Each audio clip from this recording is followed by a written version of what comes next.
Hi guys, my name is Pontsho Letlole. I'm 14 years old and I go to Morapula School. I love acting. It's an obsession, and I definitely want to pursue a career in it.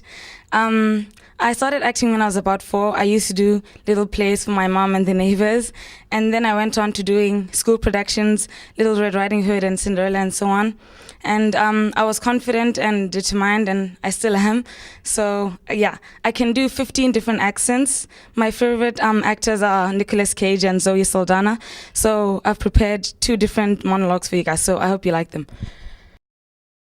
Hello, my name is Julie and I'm from Northern England. Oh dear. You see, my brother George's birthday is coming up soon and I just don't know what to do for him anymore. You see, everything I try, I don't know what to do. He never likes anything I do for him. Everything I do, I seem to be doing it wrongly. You see, last year, I did this beautiful garden party for him with all these pretty decorations and formal attire, and yet he still didn't like it. Am I doing something wrong? I don't know what to do anymore. Okay.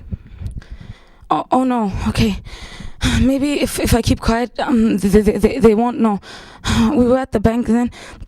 I took the diamond necklace. Okay, maybe, but they're looking for me now. So okay, maybe if I just, it was an accident. It was a joke at first. No, okay. Thank you guys. Please vote for me.